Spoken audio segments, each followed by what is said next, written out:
भगवान सूर्य का परिवार। सुमंत मुनि बोले, राजन शाम के नारद जी ने पुनः कहा शाम ने नारद जी से पुनः कहा, महामुनि आपने भगवान सूर्य नारायण के अत्यंत आनंदप्रद महात्म्य का वर्णन किया, जिससे मेरे हृदय में उनके प्रति दृढ़ भक्ति उत्पन्न हो गई। अब आप भगवान सूर्य नारायण की पत्नी महाभागा रानी एवं निश्रुभा तथा दिंडी और पिंगल आदि के विषय में बताइए। नारद जी ने कहा, शाम भगवान सूर्य नारायण की राक्षसी और निशुभा नाम की दो पत्नियां हैं। उनमें से राक्षसी को दो अर्थात स्वर्ग और निक्षुभा को पृथ्वी भी कहा जाता है। पौष शुक्ल सप्तमी तिथि को दो के साथ और माघ कृष्ण पक्ष की सप्तमी तिथि को निश्रुभा मतलब पृथ्वी के साथ सूर्य नारायण का संयोग होता है, जिससे राक्षसी द्रव से जल और निशुभा पृथ्वी से तीनों लोक के कल्याण के लिए अनेक प्रकार की सस्य संपत्तियां उत्पन्न होती हैं। सस्य मतलब अन्न को देखकर अत्यंत प्रसन्नता से ब्राह्मण हवन करते हैं। स्वाहाकार तथा स्वधाकार से देवताओं और पितरों की तृप्ति होती है। जिस प्रकार राक्षसी अपने दो रूपों में हुई और ये उनकी पुत्री हैं तथा इनकी जो संतानें हुई उनका हम वर्णन करते हैं, आप उसे सुने। शाम ब्रह्मा के पुत्र मरीचि के कश्यप से हिरण्यकशिपु से प्रहलाद से विरोचन का पुत्र हुआ। विरोचन की बहिनी का विवाह विश्वकर्मा के साथ हुआ, जिससे संज्ञा नाम की एक कन्या उत्पन्न हुई। मरीचि की सुरूपा नाम की कन्या का विवाह अंगिरा ऋषि से हुआ, जिससे बृहस्पति उत्पन्न हुए। बृहस्पति की ब्रह्मवादिनी बहन ने 8वें प्रभास नामक वसु से पाणी ग्रहण किया, जिसका पुत्र विश्वकर्मा समस्त शिल्पों को जानने वाला हुआ, जिनका नाम त्वष्टा भी है, जो देवताओं के बढ़ाई हुई। इन्हीं की कन्या संज्ञा को राक्षसी कहा जाता है। इन्हीं को दो त्रष्टा प्रभा तथा सुरेणु भी कहते हैं। इन्हीं की संज्ञा की छाया का नाम निशुभा है। सूर्य भगवान की संज्ञा नामक भार्या बड़ी ही रूपवती और पतिव्रता थी, किंतु भगवान सूर्य नारायण मानव रूप में उसके समीप नहीं आते थे और अत्यधिक तेज से परिव्याप्त होने के कारण सूर्य नारायण का वह स्वरूप सुंदर मालूम नहीं होता था। अतः वह संज्ञा को भी अच्छा नहीं लगता था। संज्ञा से 3 संतानें उत्पन्न हुई, किंतु सूर्य नारायण के तेज से व्याकुल होकर वह अपने पिता के घर चली आई और हजारों वर्ष तक वहां रही। जब पिता ने संज्ञा से पति के घर जाने के लिए अनेक बार कहा, तब वह उत्तर कुरुदेश को चली गई। वहां वह अश्विनी का रूप धारण करके तृण आदि चरती हुई समय बिताने लगी। सूर्य भगवान के समीप संज्ञा के रूप में उनकी छाया निवास करती थी। सूर्य उसे संज्ञा ही समझते थे। उसके 2 पुत्र हुए और एक कन्या हुई। श्रुतस्रवा तथा श्रुतकर्मा ये 2 पुत्र और अत्यंत सुंदर तप्ती नाम की कन्या छाया की संतान है। श्रुतस्रवा तो सावर्णी मनु के नाम से प्रसिद्ध होगा और श्रुतकर्मा ने शनिश्वर नाम से प्रसिद्धि प्राप्त की। संज्ञा जिस प्रकार से अपनी संतानों से स्नेह करती थी, वैसे ही स्नेह छाया ने नहीं किया। इस अपमान को संज्ञा के ज्येष्ठ पुत्र सावर्णी मनु ने तो सहन कर लिया, किंतु उनके छोटे पुत्र यम धर्मराज सहन नहीं कर सके। छाया ने जब बहुत ही कलेश देना शुरू किया, तब क्रोध में आकर बालपन तथा भावी प्रबलता के कारण उन्होंने अपनी विमाता छाया की भत्सरना की और उससे मारने के लिए अपना पैर उठाया। यह देखकर क्रुद्ध विमाता छाया ने उन्हें कठोर शाप दे दिया। दुष्ट, तुम अपनी माँ को पैर से मारने के लिए उद्यत हो रहे हो, इसलिए तुम्हारा ये पैर गिरकर टूट जाए। छाया ने शाप से विहल होकर यम अपने पिता के पास गए और उन्हें सारा वृत्तांत का सुनाया। पुत्र की बातें सुनकर सूर्य नारायण ने कहा, पुत्र इसमें कुछ विशेष कारण होगा, क्योंकि अत्यंत धर्मात्मा तुझ जैसे पुत्र के ऊपर माता को क्रोध आया है। सभी पापों का तो निदान है, लेकिन तो माता का शाप कभी अन्यथा नहीं हो सकता। पर मैं तुम्हारे ऊपर अधिक स्नेह के कारण ये एक उपाय कहता हूँ। यदि तुम्हारे पैर के मांस को लेकर कृमि भूमि पर चले जाए तो उससे माता का शाप भी सत्य होगा और तुम्हें पैर की रक्षा भी हो जाएगी। सुमंत मुनि ने कहा, राजन, इस प्रकार पुत्र को आश्वासन देकर सूर्यनारायण छाया के समीप जाकर बोले, छाया, तुम इससे स्नेह क्यों नहीं करती हो? माता के लिए तो सभी संतानें समान ही होनी चाहिए। यह सुनकर छाया ने कोई उत्तर नहीं दिया, जिससे सूर्यनारायण को क्रोध आ गया और वे शाप देने के लिए उद्यत हो गए। छाया भगवान सूर्य को क्रूर देखकर भयभीत हो गई और अब उनने अपना संपूर्ण वृत्तांत बतला दिया। तब सूर्य अपने ससुर विश्वकर्मा के पास गए। अपनी जामाता सूर्य को क्रुद्ध देखकर विश्वकर्मा ने उनका पूजन किया तथा मधुर वचनों से शांत किया और कहा, मेरी पुत्री संज्ञा आपके अत्यंत तेज को सहन न कर सकने के कारण वन को चली गई है और वह आपके उत्तम रूप के लिए वहां पर महान तपस्या कर रही है। ब्रह्मा जी ने मुझे आज्ञा दी है कि यदि आप उनकी अभिरुचि हो तो तुम संसार के कल्याण के लिए सूर्य को तराश कर उत्तम रूप बनाओ। विश्वकर्मा का ये वचन सूर्य नारायण ने स्वीकार कर लिया और तब विश्वकर्मा ने सागदीप में सूर्य नारायण को भ्रमी मतलब खराद पर चढ़ाकर उनके प्रचंड तेज को खराद डाला, जिससे उनका रूप बहुत कुछ सौम्य बन गया। सूर्य नारायण ने सभी अपने योग बल से उस बात की जानकारी की कि संपूर्ण प्राणियों के संपूर्ण प्राणियों से अदृश्य हमारी पत्नी संज्ञा अश्विनी के रूप में धारण करके उत्तर कुरु में निवास कर रही है। अतः सूर्य भी स्वयं अश्व का रूप धारण करके उनके पास आकर मिले। फलतः कालांतर में अश्विनी से देवताओं के वैद्य जुड़वा अश्विनी कुमारों का जन्म हुआ। उनके नाम है नासत्य तथा दस्त्र।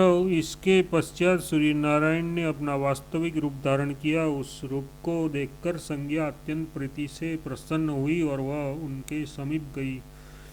तत्पश्चात संज्ञा से रेवंत नाम का पुत्र उत्पन्न हुआ, जो भगवान सूर्य नारायण के समान ही सौंदर्य संपन्न था। इस प्रकार सावर्णी, मनु, यमुना, शनि, तप्ती, दो अश्विनी कुमार वैवस्वत, मनु और रेवंत, ये सब सूर्य नारायण की संतानें हुई। यम की भगिनी यमुना नदी बनकर प्रभावित हुई। सावर्णी 8वें मनु हुए। सावर्णी मनु मेरु पर्वत के पृष्ठ प्रदेश पर तपस्या कर रहे हैं। सावर्णी के भ्राता शनि एक ग्रह बन गए और उनकी भगिनी तप्ती नदी बन गई, जो विंध्यगिरी से निकलकर पश्चिमी समुद्र में जाकर मिली है। इस नदी में स्नान करने से बहुत ही पुण्य प्राप्त होता है। सौम्या नदी से तप्ती का संगम और गंगा नदी से वैवस्वती यमुना का संगम होता है। दोनों अश्विनी कुमार देवताओं के वैद्य हैं, जिसके विद्या से ही वैद्यगण भूमि पर उनका जीवन निर्वाह करते हैं। सूर्य नारायण ने अपने समान रूप वाले रेवंत नामक पुत्र को अश्व का स्वामी बनाया, जो मानव अपने गंतव्य मार्ग के लिए रेवंत की पूजा करके प्रस्थान करता है, उसे मार्ग में कलेश नहीं होता। विश्वकर्मा के द्वारा सूर्य नारायण को खराद पर चढ़ाकर जो तेज ग्रहण किया गया, उससे उन्होंने भगवान सूर्य की पूजा करने के लिए भोजकों को उत्पन्न किया। जो अमित तेजस्वी सूर्य नारायण की संतोक्ति की इस कथा को सुनता अथवा पढ़ता है, वह सभी पापों से मुक्त होकर सूर्यलोक में दीर्घकाल तक रहने के पश्चात पृथ्वी पर चक्रवर्ती राजा होता है। अध्याय 79 समाप्त। सूर्य भगवान को नमस्कार एवं प्रदक्षिणा करने का फल और विजया सप्तमी व्रत की विधि। देवर्षि नारद ने कहा, सांब, अब मैं आपको भगवान सूर्य नारायण के पूजन, उनके निमित्त दिए गए दान तथा उनको किए गए प्रणाम एवं प्रदक्षिणा के फल के विषय में दंडी और दिंडी और ब्रह्मा जी का संवाद सुना रहा हूँ, आप ध्यान से सुने। ब्रह्मा जी बोले, दिंडिन, सूर्य भगवान का पूजन, उनकी स्तुति, जप, प्रदक्षिणा तथा उपवास आदि करने से सभी अभिष्ट फल की प्राप्ति होती है। सूर्य नारायण को नम्र होकर प्रणाम करने के लिए भूमि पर जैसे ही सिर का स्पर्श होता है वैसे ही तत्काल सभी पातक नष्ट हो जाते हैं।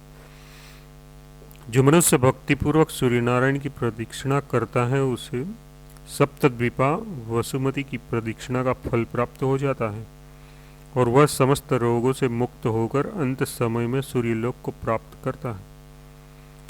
किंतु प्रदक्षिणा में पवित्रता का ध्यान रखना आवश्यक है।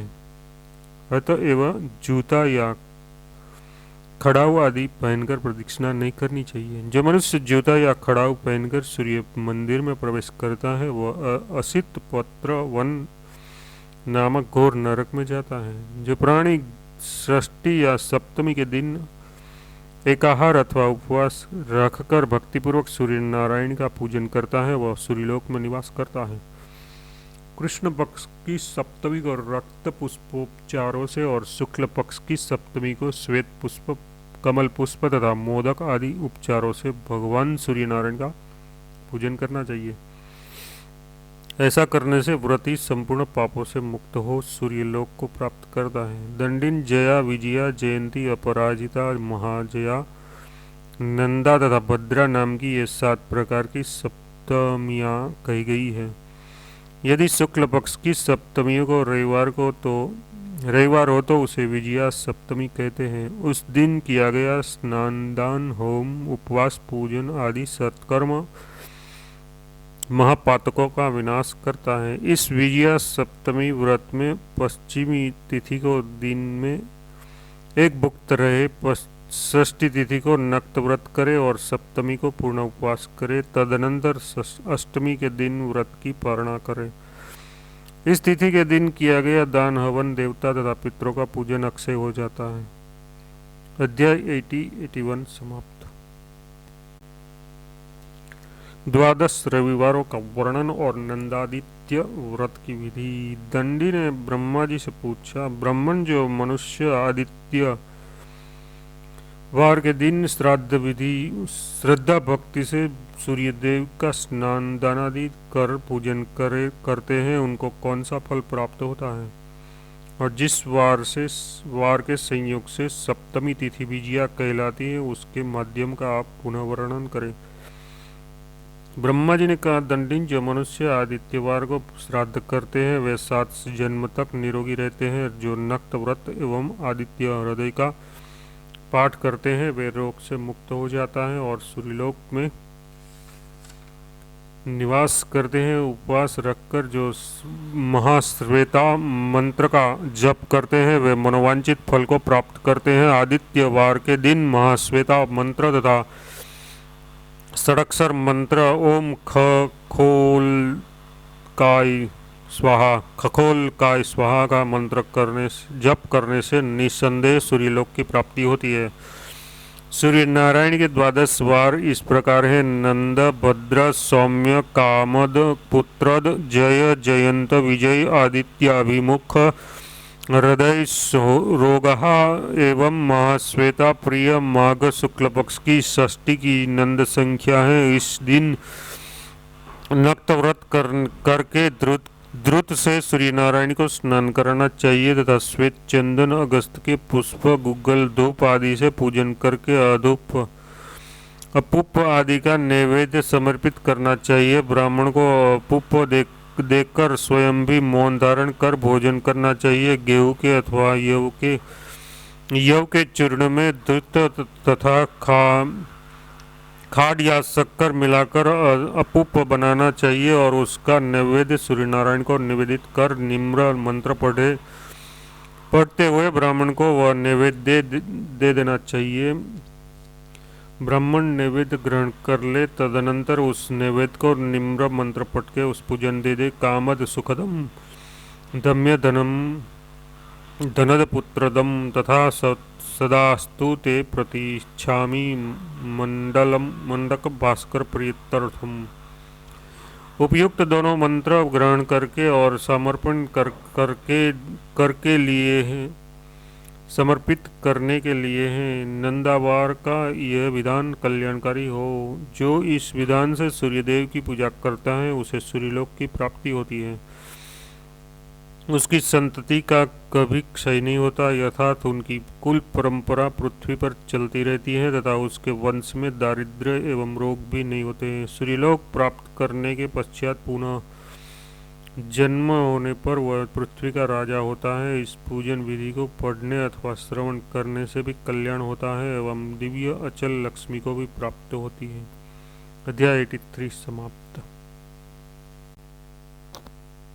भद्रादित्य, सौम्यादित्य और काम्यादित्यवार व्रतों की विधि का निरूपण। ब्रह्मा जी बोले, दंडिन भाद्रपद मास के शुक्ल पक्ष की षष्ठी तिथि को जो वार हो उसका नाम भद्र है। उस दिन को जो मनुष्य नक्त व्रत और उपवास करता है वह हंसयुक्त विमान में बैठकर सूर्यलोक को जाता है।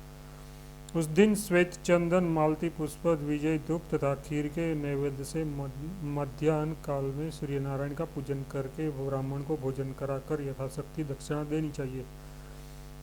दिंडिन यदि रोहिणी नक्षत्र से युक्त आदित्यवार हो तो उसे सौम्यवार कहा जाता है। उन दिन किए जाने वाला स्नान, दान, जप, होम, पितृदेवादि तर्पण तथा पूजन आदि कृत्य अक्षय होता है। मार्गशीर्ष के शुक्ल पक्ष की षष्ठी तिथि को जो वार हो वह कामदवार कहलाता है। वह वार भगवान सूर्य को अत्यंत प्रिय है। उस दिन को जो भक्ति और श्रद्धा से सूर्य नारायण की पूजा करता है वह सभी पातकों से विमुक्त होकर सूर्यलोक में निवास करता है। उस व्रत को करने से विद्यार्थी को विद्या, पुत्रेच्छु को पुत्र, धनार्थी को धन और आरोग्य के अभिलाषियों को आरोग्य की प्राप्ति होती है। इस प्रकार कामदवार व्रत से और अन्य सभी कामनाएं पूर्ण हो जाती हैं, इसलिए उसका नाम कामद है। अध्याय 83-84 समाप्त। पुत्र जय जयंत संज्ञक आदित्यवार व्रतों की विधि। ब्रह्मा जी बोले, दंडिन जिस आदित्यवार को हस्त नक्षत्र हो उसे पुत्र आदित्यवार कहा जाता है।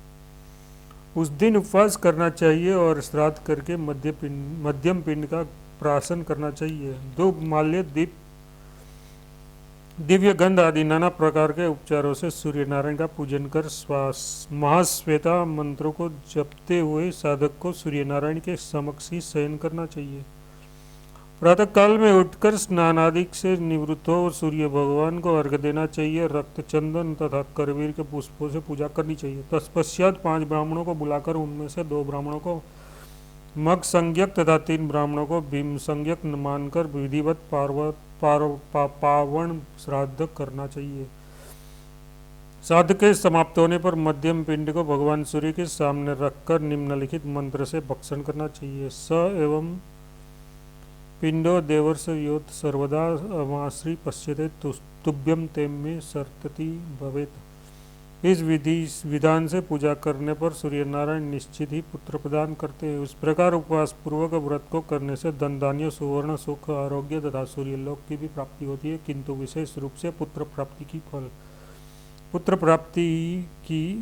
ही फल है। इससे इस वार को पुत्रत कहते हैं। ब्रह्मा जी ने कहा, पिंडन दंडिन दक्षिणायन के दिन जो वार हो वह जयवार कहा जाता है। इस दिन किया गया उपवास, नक्तव्रत, स्नान, दान तथा जप भगवान सूर्य में 100 गुणी प्रति बढ़ाने वाला होता है। अतः सूर्य में 100 गुणी प्रति बढ़ाने के लिए इस नक्त व्रत को अवश्य करना चाहिए। यदि उत्तरायण के दिन रविवार हो तो उसे जयंतवार कहते हैं। इस दिन भगवान सूर्य स्नानादि कर्म तथा पूजन करने वालों को 1000 गुना फल प्रदान करते हैं।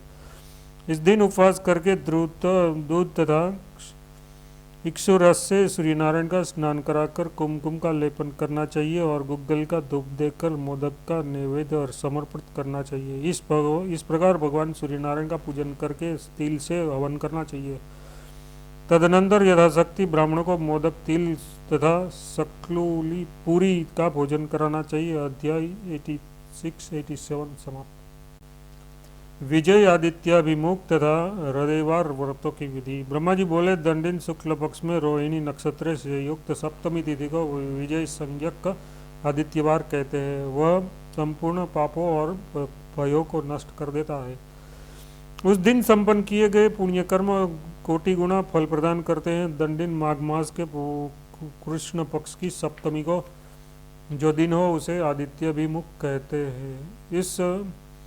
उस दिन प्रातः काल ही स्नान कर गंध पुष्पादिक उपचारों से सूर्य नारायण की पूजा करनी चाहिए। तदनंतर रक्त चंदन के काष्ठ से बने हुए स्तंभ का आश्रय लेकर सूर्यदेव की ओर मुख कर महाश्वेता मंत्र पढ़ते हुए स्वयं काल तक खड़ा रहना चाहिए। तदनंतर ब्राह्मणों को भोजन कराकर दक्षिणा देनी चाहिए। तत्पश्चात मौन होकर स्वयं भी भोजन करना चाहिए। जो मनुष्य इस व्रत का विधिपूर्वक पालन करते हैं उन्हें भगवान सूर्य नारायण का अनुग्रह प्राप्त होता है। दंडिन संक्रांति के दिन यदि रविवार हो तो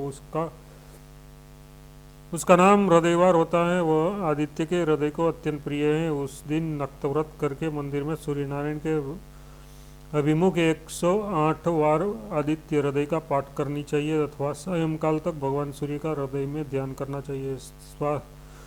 सूर्यास्त होने के पश्चात घर आकर यथाशक्ति ब्राह्मणों को भोजन कराए तथा मौन पूर्वक स्वयं भी खीर का भोजन करके सूर्यदेव का स्मरण करते हुए भूमि पर ही शयन करे। उस प्रकार जो इस दिन व्रत रहकर श्रद्धा भक्ति से सूर्य नारायण की पूजा करता है उसके समस्त अभीष्ट सिद्ध हो जाते हैं और वह भगवान सूर्य के समान ही तेज क्रांति तथा यश को प्राप्त करता है। अध्याय 88-90 समाप्त।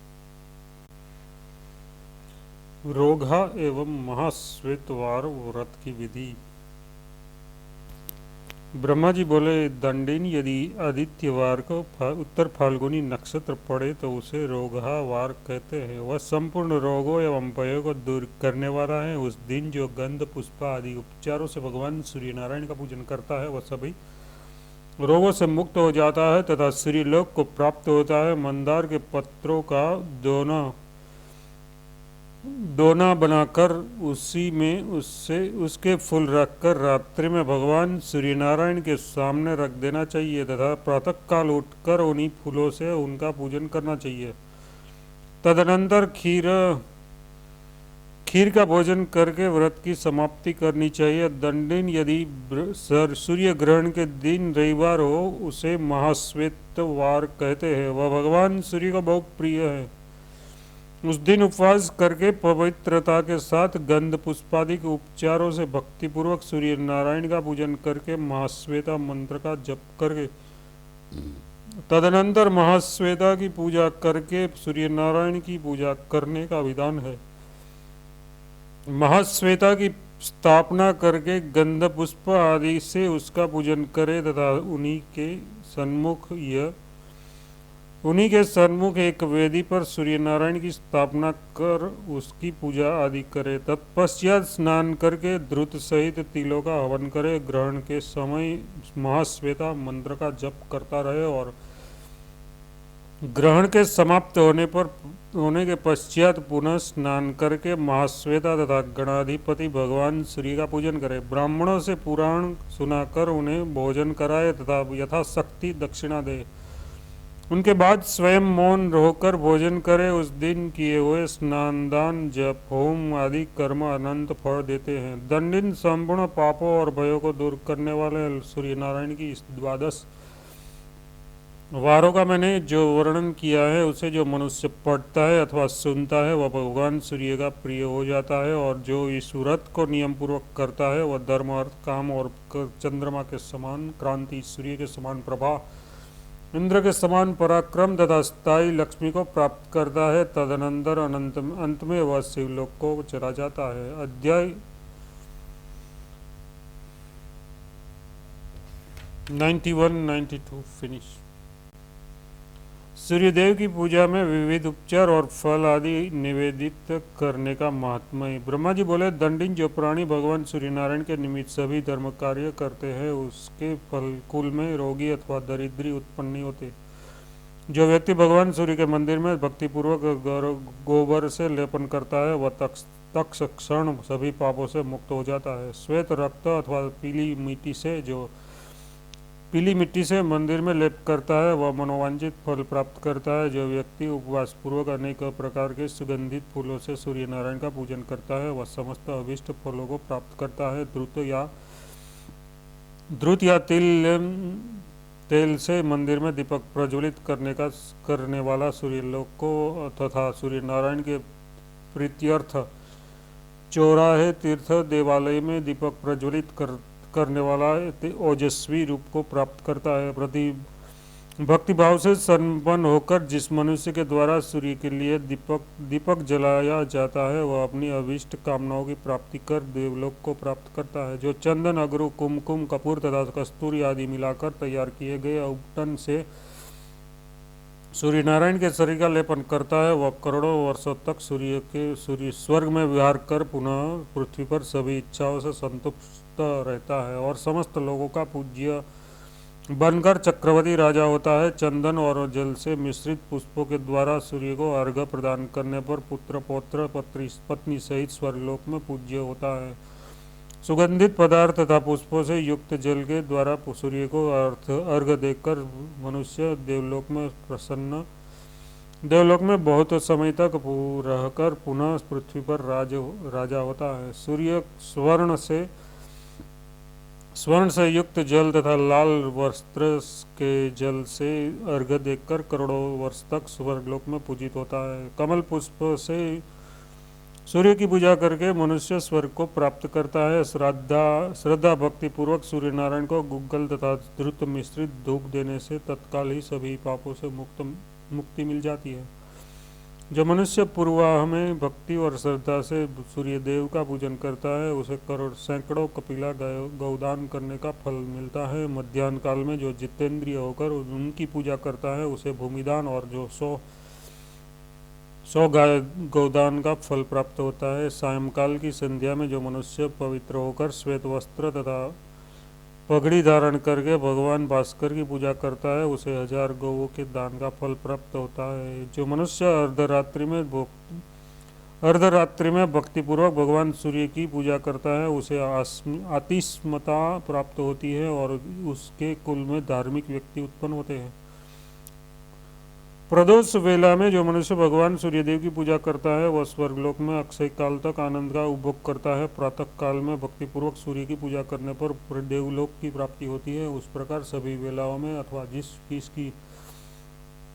जिस किसी भी समय जो मनुष्य भक्तिपूर्वक मंदार पुष्पों से भगवान सूर्य की पूजा करता है वह तेज से भगवान सूर्य के समान होकर सूर्यलोक में पूज्य बन जाता है। जो व्यक्ति दोनों अयन संक्रांतियों में भगवान सूर्य की भक्तिपूर्वक पूजा करता है वह ब्रह्मा के लोक को प्राप्त करता है और वहाँ देवताओं द्वारा पूजित होता है। ग्रहण आदि अवसरों पर पूजन करने वाला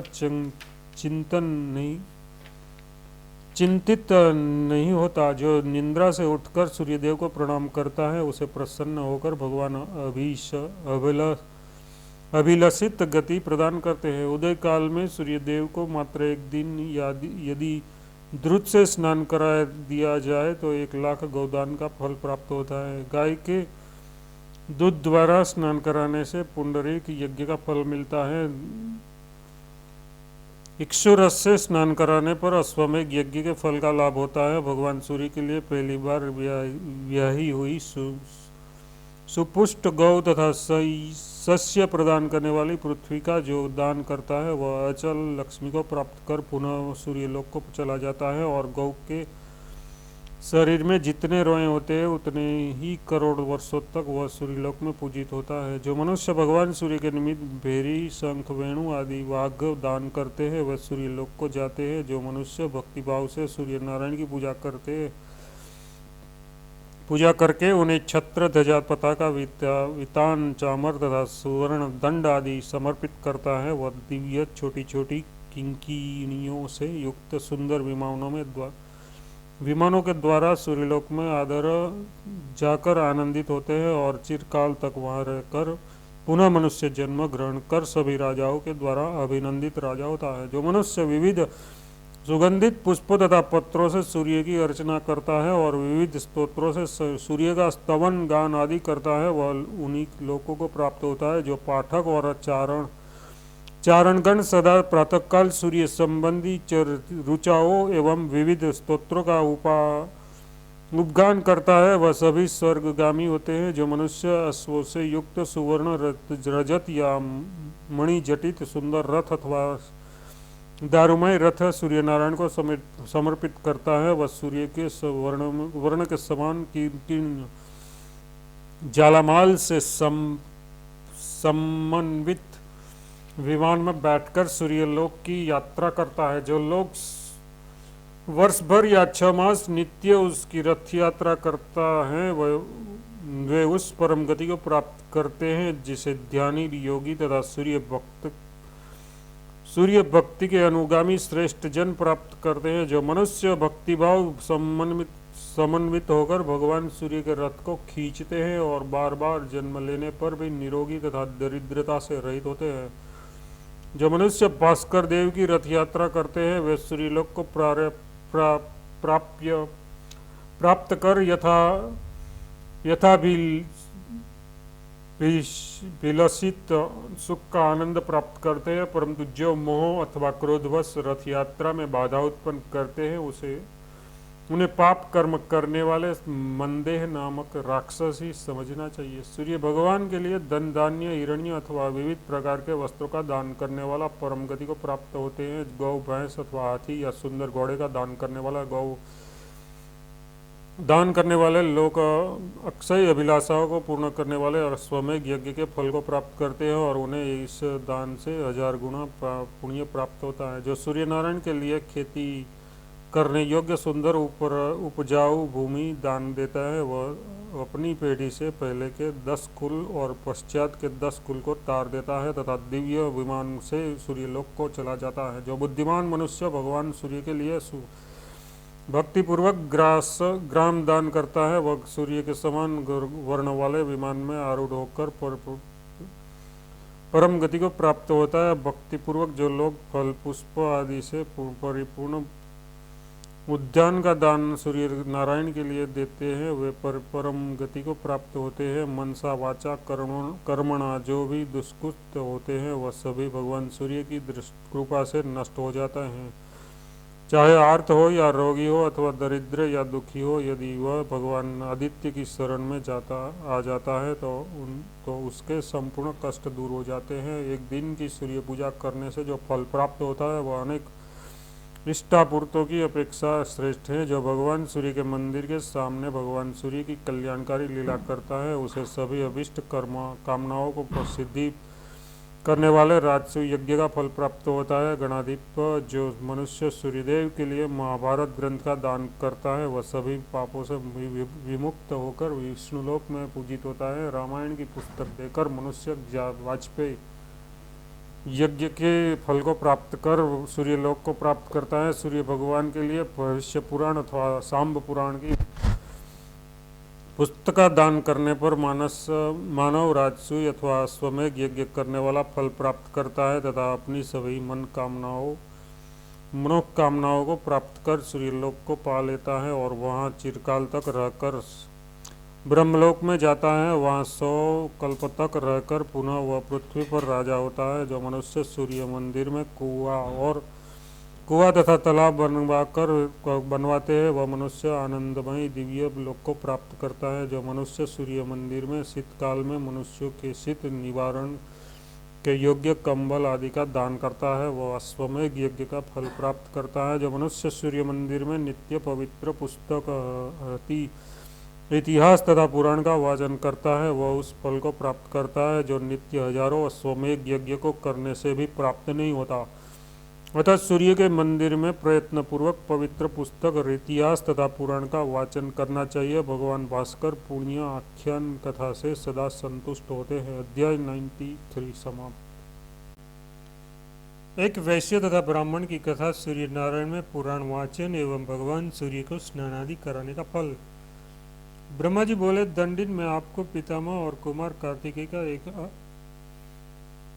आख्यान सुना रहा हूँ जो पुण्यदायक पापनाशक तथा कल्याणकारी है। एक बार सभी लोकों के रचयिता पितामह सुखपूर्वक बैठे थे। उनके पास श्रद्धा भक्ति समन्वित होकर समन्वित हो कार्तिकेय ने आकर प्रणाम किया और कहा, विभो आप, मैं दिवाकर भगवान सूर्यदेव का दर्शन करने के लिए गया था। आज मैं दिवाकर भगवान सूर्यदेव का दर्शन करने के लिए गया था। प्रदक्षिणा करके मैंने उनकी पूजा की तथा परम भक्ति और श्रद्धा से मस्तक झुकाकर उन्हें प्रणाम किया और वही बैठ गया। वहां मैंने एक महान आश्चर्य की बात देखी। स्वर्ण जड़ित छोटी छोटी घंटड़ियों से युक्त श्रेष्ठ वैदुण्यादि मणियों एवं मुक्का मुल्लाओं से सुशोभित विचित्र विमान से आ रहे एक पुरुष को देखकर भगवान दिवाकर सहसा आसन से उठ खड़े हुए। उन्होंने सामने आए हुए उस पुरुष को अपने दाहिने हाथ से पकड़कर अपने सामने बैठाया और उसके सिर को सूंधा तथा उसका पूजन किया। तदनंतर समीप में बैठे हुए सभी पुरुष ने भगवान सूर्य ने कहा, हे भद्र, आपका स्वागत है। आपका हम सब पर बड़ा प्रेम है। आपने बहुत आनंदित किया। जब तक महाप्रलय नहीं होता तब तक आप मेरे समीप रहे। उनके पश्चात उस स्थान को जाइए जहाँ ब्रह्मा स्वयं स्थित हैं। उसी बीच भगवान सूर्य के सामने एक श्रेष्ठ विमान पर आसीन दूसरा पुरुष आया। उसका भी सूर्य भगवान ने उसी प्रकार आदर किया और उसे भी विनम्र भाव से वहीं बैठाया। देव शार्दुल भगवान सूर्य के द्वारा दी गई उन दोनों की पूजा देखकर मेरे मन में बड़ा कौतूहल उत्पन्न हो गया। अतः मैंने भगवान भास्कर से पूछा, देव, पहले जो यह मनुष्य आपके पास आया है और जिसे आपने अधिक संतुष्ट किया है, उनने कौन सा ऐसा पुण्य कर्म किया है जो इसकी आपने स्वयं ही पूजा की है? उस विषय को लेकर मेरे हृदय में विशेष रूप से कौतूहल उत्पन्न हो गया है। उसी प्रकार से आपने दूसरे मनुष्य की भी पूजा की है। ये दोनों सब प्रकार के पुण्य कर्म करने वाले उत्तम जनों में भी श्रेष्ठ पुरुष मनुष्य हैं। आप तो सदा ब्राह्मण, विष्णु तथा शिव आदि देवताओं के द्वारा भी अर्जित पूजित होते हैं। फिर आपके द्वारा ये दोनों किस कारण पूजित हुए? देवेश, मुझे आप इसका रहस्य बताइए। भगवान सूर्य ने कहा, महामते, आपने इसके कर्म विषय में बहुत अच्छी बात पूछी है। जिस कारण से ये मेरे पास आए हैं उसे आप श्रवण करें।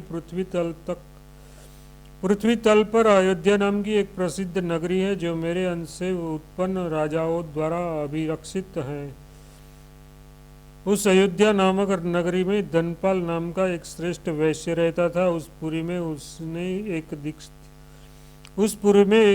एक दिव्य सूर्य मंदिर बनवाया और बहुत से श्रेष्ठ ब्राह्मणों को बुलाकर उनकी पूजा की। इतिहास पुराण के वाचनों की विशेष रूप से पूजा की और उसने पुराण श्रवण कराने की प्रार्थना की तथा वहाँ द्विज श्रेष्ठ उस मंदिर में वह चारों वर्णों का समूह पुराण श्रवण करने का इच्छुक है।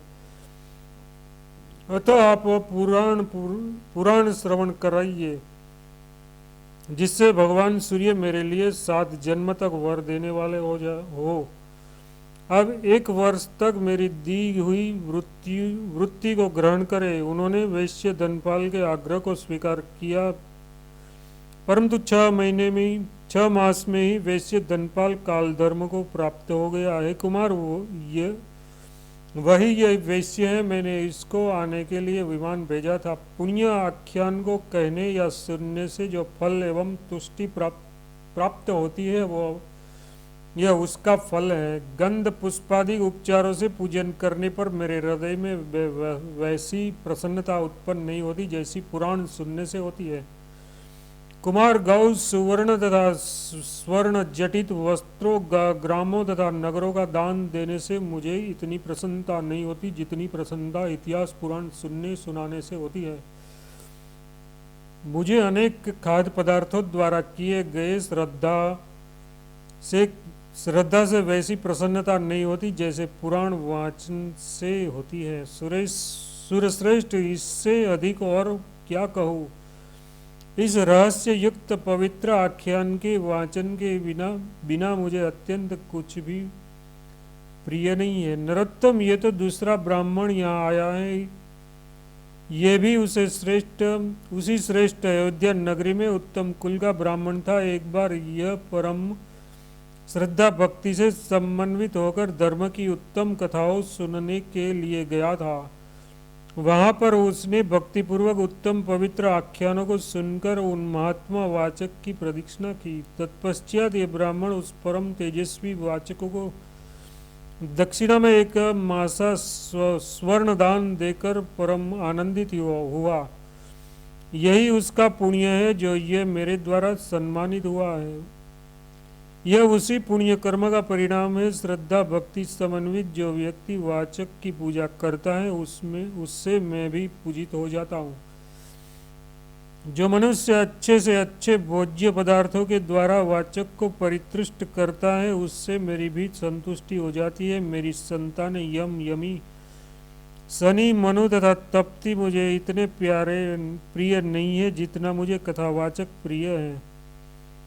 वाचक के संतुष्ट होने पर सभी देवता प्रसन्न हो जाते हैं, उसमें कोई संदेह नहीं, क्योंकि है देव सेनापति सबसे पहले संसार के द्वारा पूज्य जो मेरा मुख था, उसी मुख से संसार का कल्याण करने के निमित्त सभी इतिहास पुराणादि ग्रंथ प्रकट हुए।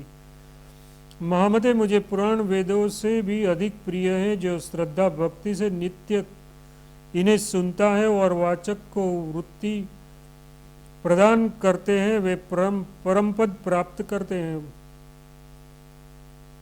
सुव्रत धर्म, अर्थ, काम तथा मोक्ष पुरुषार्थ चतुष्टि की उत्तम व्याख्यान के लिए मैंने ये इतिहास पुराण बनाए हैं। वेदों का अर्थ अत्यंत दुर्गेय है, अतः महामते इनको जानने के लिए ही मैंने इतिहास पुराणों की रचना की है। जो मनुष्य प्रतिदिन पुराण श्रवण का उत्तम कार्य करता है वह सूर्यदेव से ज्ञान प्राप्त कर परम पद को प्राप्त करता है। वाचक को जो दक्षिणा देता है वह सूर्यदेव के लोक को प्राप्त करता है। सूर्यश्रेष्ठ, इसमें आश्चर्य क्या है। जैसे देवताओं में श्रेष्ठ इंद्र श्रेष्ठ हैं, शस्त्रों में वज्र श्रेष्ठ हैं, और जैसे तेजस्वियों में अग्नि, नदियों में सागर श्रेष्ठ माना गया है, वैसे ही सभी ब्राह्मणों में इतिहास पुराण वाचक ब्राह्मण श्रेष्ठ है। जो मनुष्य भक्तिपूर्वक पुराण वाचक का पूजन करता है उसके इस पुण्य कर्म द्वारा संपूर्ण जगत पूजित हो जाता है। ब्रह्मा जी ने पुनः कहा, दंडिन देवेश्वर भगवान सूर्य के मंदिर में जो मनुष्य धर्म का श्रवण करता है या कराता है उसके पुण्य से वही परम गति को प्राप्त करता है। जो पुरुष भगवान सूर्य की 3 बार प्रदक्षिणा करके भूमि पर मस्तक झुकाकर सूर्य नारायण को प्रणाम करता है वह उत्तम गति को प्राप्त होता है। जो मनुष्य जूता पहनकर मंदिर में प्रवेश करता है वह ताम्रित नामक भयंकर नरक में जाता है। जो सूर्य देव के स्नानार्थ द्रुत, दूध, मधु, इक्षुरस अथवा गंगा आदि पवित्र नदियों का उत्तम जल देते हैं वह संपूर्ण कामनाओं को प्राप्त कर सूर्य मंडल को प्राप्त करते हैं। अभिषेक के समय जो उनका भक्ति पूर्वक दर्शन करते हैं उन्हें अश्वमेध यज्ञ का फल प्राप्त होता है और अंत में वे विशाल शिवलोक को जाते हैं। सूर्य भगवान को ऐसे स्थान पर स्नान करना चाहिए जहाँ स्नान का जल आदि किसी से लाधा न सके। जल का उल्लंघन हो जाने पर अशुभ होता है। अध्याय 94-95 समाप्त। जया सप्तमी व्रत का वर्णन। दंडिन ने कहा, ब्राह्मण, आपने मुझसे जो 7 सप्तमियों का वर्णन किया है उसमें जो पहली सप्तमी है उसके विषय में तो आपने विस्तार पूर्वक वर्णन किया, किंतु शेष 6 सप्तमियों के विषय में कुछ नहीं कहा। अतः अन्य सभी सप्तमियों का भी आप वर्णन करें, जिनमें उपवास करके मैं सूर्यलोक को प्राप्त कर सकूं। ब्रह्मादि बोले, दंडिन शुक्ल पक्ष की जिस सप्तमी को अश्व नक्षत्र हो उसे जया सप्तमी कहते हैं। उस दिन किया गया दान, हवन, जप, तर्पण तथा देव पूजन एवं सूर्य देव का पूजन 100 गुना लाभप्रद होता है। यह सप्तमी भगवान भास्कर को अत्यंत प्रिय है। यह पाप नाशिनी है, श्रेष्ठ यश देने वाली, पुत्र प्राप्ति कराने वाली, अभिष्ट इच्छाओं को पूर्ण कराने वाली और लक्ष्मी को प्राप्त कराने वाली है। प्राचीन काल में इसी तिथि को भगवान सूर्य ने हस्त नक्षत्र पर संक्रमण किया था, इसलिए उसे शुक्ला सप्तमी भी कहते हैं। अपने दोनों हाथ में कमल धारण किए हुए भगवान सूर्य की स्वर्णमयी प्रतिमा बनाकर विधि पूर्वक वर्ष भर उनका पूजन करना चाहिए। इस व्रत में 3 पारणाएं करनी चाहिए। प्रथम पारणा 4 मास पर करे, उसमें करवीर के पुष्प तथा रक्त, चंदन, गुग्गल, धूप तथा गेहूं के आटे के लड्डू के नैवेद्य आदि से पूजा करनी चाहिए। इस विधि से देवाधिपति मार्तंड भगवान सूर्य की विधि पूर्वक पूजा करके ब्राह्मणों की पूजा करे। सप्तमी तिथि में उपवास रहकर अष्टमी को पारणा करनी चाहिए। ये पारणा में पीली सरसों मिश्रित जल से स्नान करे, गोमय का प्राशन करे तथा मदार से दंत धावन करे। भानु में प्रियताम भगवान सूर्य मुझ पर प्रसन्न हो, ऐसा उच्चारण करते हुए ये क्रियाएं संपन्न करे। ये पहली पारणा विधि है। दूसरी पारणा में मालती के पुष्प, श्रीखंड, चंदन, पायसन का नैवेद्य तथा विजय धूप देना चाहिए। ब्राह्मणों को भोजन कराकर स्वयं भी वैसा ही भोजन करना चाहिए। रवि में प्रीत्यार्थ सूर्यदेव मुझ पर प्रसन्न हो, ऐसा करते हुए पंचगव्य प्राशन कर खरीदरी की लकड़ी से दंत धावन करना चाहिए। खदीर की लकड़ी से दंत धावन करना चाहिए।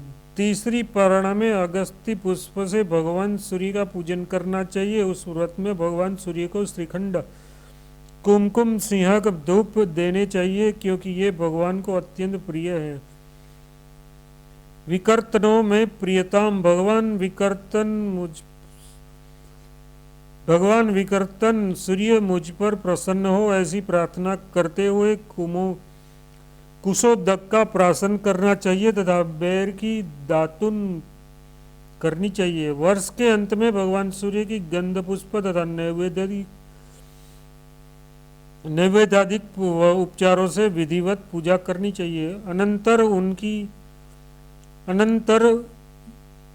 उन्हीं के समक्ष अवस्थित होकर परम पवित्र पुराण का वाचन करना चाहिए। विभो, इस विधि से जो पुरुष उस सप्तमी तिथि का व्रत करता है, उसके स्नानादिक समस्त व्रत के कार्य 100 गुना फल देने वाले हो जाते हैं। इस सप्तमी के व्रत को करने वाला व्यक्ति यश, धन, धान्य, सुवर्ण, पुत्र, आयु, बल तथा लक्ष्मी को प्राप्त कर सूर्यलोक को जाता है। अध्याय 96 समाप्त। जयंती सप्तमी का विधान और फल। ब्रह्मा जी बोले, त्रिलोचन, माघ मास के शुक्ल पक्ष की सप्तमी तिथि जयंती सप्तमी कही जाती है। यह पुण्यदायिनी, पाप विनाशिनी तथा कल्याणकारिणी है। यह तिथि पर जिस विधि से उपासना करनी चाहिए उसे आप सुने। पंडितों ने इस व्रत में 4 प्राणों का उल्लेख किया है। पंचमी तिथि में एक भुक्त, षष्ठी में नक्त व्रत और सप्तमी में उपवास करके अष्टमी में पारणा करनी चाहिए। माघ, फाल्गुन तथा चैत्र मास में जब जयंती सप्तमी का व्रत किया जाए तब भगवान सूर्य को कुमकुम बकुल के सुंदर पुष्प चढ़ाने चाहिए तथा कुमकुम का विलेपन करना चाहिए। मोदकों का नैवेद्य और द्रुत का धूप देना चाहिए। पंचगव्य प्राशन करके पवित्रीकरण करना चाहिए। ब्राह्मणों को ब्राह्मणों को मोदक यथाशक्ति खिलाना चाहिए तथा सालिक नमक चावल का भात भी देना चाहिए। इस प्रकार जो मनुष्य लोग पूज्य भगवान सूर्य भास्कर की पूजा करता है वह इस व्रत की सभी पारणाओं में अश्वमेघ एवं राजसु यज्ञ का फल प्राप्त करता है। द्वितीय पारणा में सूर्य भगवान की पूजा करके राजसु यज्ञ का फल प्राप्त करता है। वैशाख ज्येष्ठ और आषाढ़ मास में सूर्य देव की पूजा करने के लिए शतदल कमल तथा श्वेत चंदन और गुग्गल के धूप का विधान किया गया है। इसमें गुड़ के बने हुए अपूप का नैवेद्य अर्पण करना चाहिए और गोमय का प्राशन करना चाहिए। ब्राह्मणों को गुड़ से बने हुए अपूपों का भोजन कराना अच्छा माना गया है। ये पारणा पापनाशिका है। तृतीय पारणा की विधि इस प्रकार है। श्रावण भाद्रपद और आश्विन मास में रक्त चंदन मालती के पुष्प और विजय नामक धूप का पूजन में प्रयोग करना चाहिए। द्रुत में बनाए गए अपूपू का नैवेद्य करना चाहिए। ब्राह्मणों को भोजन भी उसे द्रुत के अपूपू से कराने का विधान है। शरीर को परम पवित्र करने का कसोद का पान करना चाहिए। यह तृतीय पारणा पापों का नाश करने वाली कही गई है। अब चौथी पारणा बता रहा हूँ, उसे सुने। कार्तिक मागसर तथा पौष मास में सूर्य भगवान की पारणा करने से अत्यंत पुण्य फल प्राप्त होते हैं। इस पारणा में कनेर के लाल पुष्प पर रक्त चंदन देने चाहिए। अमृत अगरु चंदन मुस्त अमृत नाम का धूप पायसन का श्रेष्ठ निवेदित करना चाहिए। श्वेत गाय के मुट्ठे का प्राशन करने का विधान है। चारों पारणाओं में क्रमशः चित्र भानु प्रियताम आदित्यम प्रियताम तथा भास्करों प्रियताम ऐसा उच्चारण करना चाहिए। इस विधि से जो मनुष्य विवाह वसु भगवान सूर्य नारायण की पूजा करता है वह परम पद को प्राप्त होता है। इस प्रकार सप्तमी व्रत करने पर व्रतकर्ता को सभी अभीष्ट कामनाओं की प्राप्ति हो जाती है। पुत्राधि पुत्र तथा धनार्थी धन प्राप्त करता है और रोगी मनुष्य रोगों से मुक्त हो जाता है तथा अंत में वह नितांत तक कल्याण प्राप्त करता है। इस प्रकार जो मनुष्य इस सप्तमी व्रत का आचरण करता है वह सर्वत्र विजयी होता है तथा सभी पापों से मुक्त होकर वह विशुद्धात्मा सूर्यलोक को प्राप्त करता है। अध्याय 97 समाप्त। अपराजिता सप्तमी एवं महाजया सप्तमी व्रत का वर्णन। ब्रह्मा जी बोले, गणाधिप भाद्रपद मास के शुक्ल पक्ष की सप्तमी तिथि अपराजिता सप्तमी नाम से विख्यात है।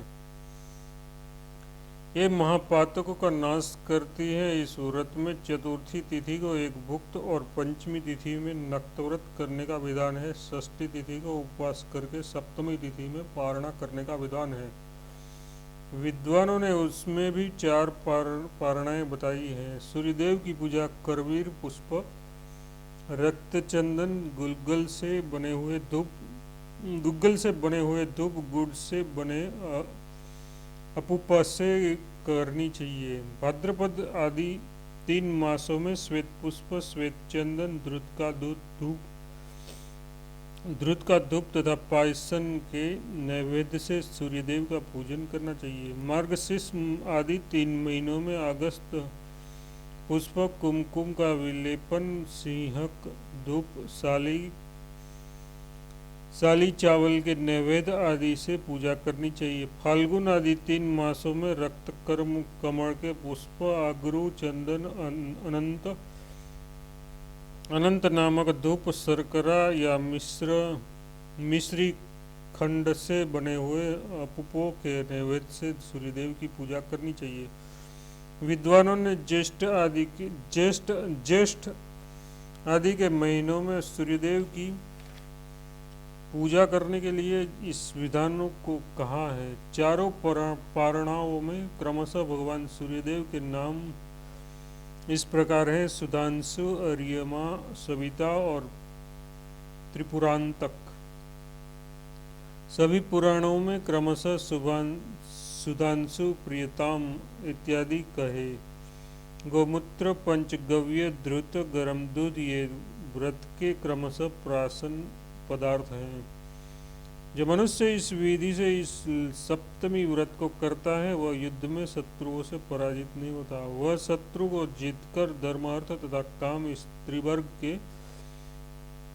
फल को भी निस्संदेह प्राप्त कर लेता है। त्रिवर्ग को प्राप्त करके वह सूर्यलोक को प्राप्त होता है। जो मनुष्य इस प्रकार सदा प्रयत्न पूर्वक सप्तमी तिथि को व्रत करता है वह शत्रुओं को पराजित करके सूर्यलोक को प्राप्त करता है और श्वेत अश्वों से युक्त एवं स्वर्णिम ध्वज पताका से समन्वित यान के द्वारा भगवान वरुण देव के समीप में जाकर उनका प्रिय हो जाता है। ब्रह्मा जी बोले, शुक्ल पक्ष की सप्तमी तिथि में जब सूर्य संक्रमण करते हैं तब ये सप्तमी महाजया कहलाती है।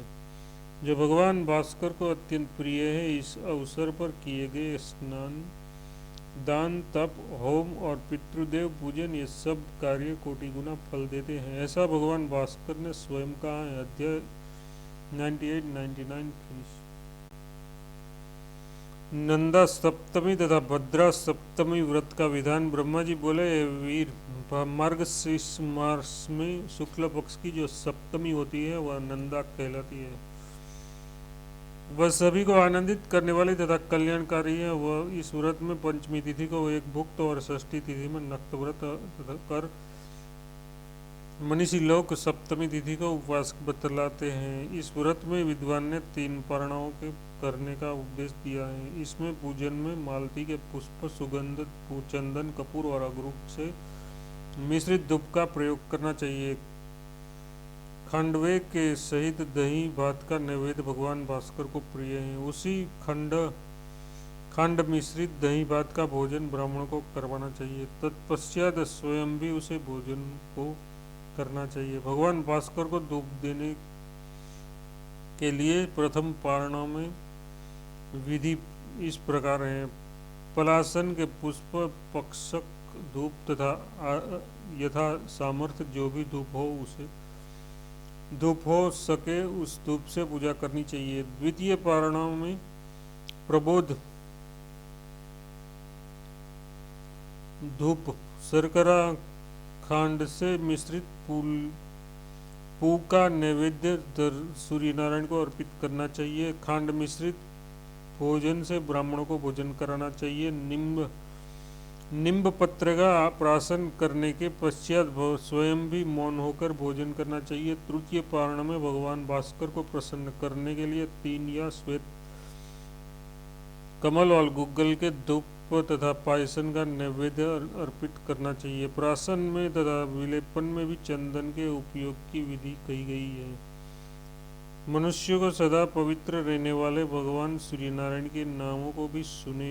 विष्णु, भग तथा धाता ये उनके नाम है। प्रत्येक पारण में क्रमशः विष्णु प्रियताम इत्यादि उच्चारण करना चाहिए। इस विधि से जो मनुष्य दत्तचित्त होकर भगवान भास्कर की पूजा करता है वह इस लोक में अपनी कामनाओं को पूर्ण करके अनंत काल तक आनंदित रहता है। तत्पश्चात सूर्य लोक में जाकर वह वहाँ भी आनंद को प्राप्त करता है। ब्रह्मा जी बोले, शुक्ल पक्ष में सप्तमी तिथि को जब हस्त नक्षत्र हो तो वह भद्रा सप्तमी कही जाती है। उस दिन भगवान सूर्यदेव को पहले घी से अनंतर दूध से तत्पश्चात इक्षुरस से स्नान कराकर चंदन का लेप करना चाहिए। तत्पश्चात उसे गुग्गल का धूप दिखाइए। चतुर्थी तिथि को एक भुक्त तथा पंचमी तिथि को नक्त व्रत करने का विधान है। षष्ठी तिथि को अयाचित रहकर सप्तमी तिथि को उपवास रखना श्रेष्ठ कहा गया है। सप्तमी व्रत का पालन करने वाले मनुष्य को चाहिए कि वह उस व्रत के दिन पाखंडी सत्कर्मों से दूर करने वाले विद्वान सत्कर्मों से दूर करने वाले, विडाल वृत्ति का आचरण करने वाले मनुष्य से दूर रहे। बुद्धिमान व्यक्ति सप्तमी तिथि का पालन करते हुए दिन में शयन न करे। उस विधि से जो मनुष्य भद्रा सप्तमी का व्रत करता है उसे ऋभु नामक देवता सदा समस्त कल्याण की वस्तुएं प्रदान करते हैं। जो मनुष्य इस तिथि को सली चूर्ण से भद्र मतलब वृषभ बनाकर सूर्यदेव को समर्पित करता है उसको भद्र पुत्र प्राप्त होता है और वह जीवन पर्यंत आनंदित करता रहता है। जो मनुष्य भक्तिपूर्वक सप्तमी तिथि कल्प को प्रारंभ से सुनता है वह अश्वमेध यज्ञ के फल को प्राप्त करने के पश्चात परमपद मोक्ष को प्राप्त होता है। अध्याय 101 समाप्त। तिथियों और नक्षत्रों के देवता तथा उनके पूजन का फल। सुमंत मुनि बोले, राजन, यद्यपि भगवान सूर्य को सभी तिथियां प्रिय है किंतु सप्तमी तिथि विशेष प्रिय है। शतानिक ने पूछा, जब भगवान सूर्य को सभी तिथियां प्रिय है तो सप्तमी ही यज्ञ दान आदि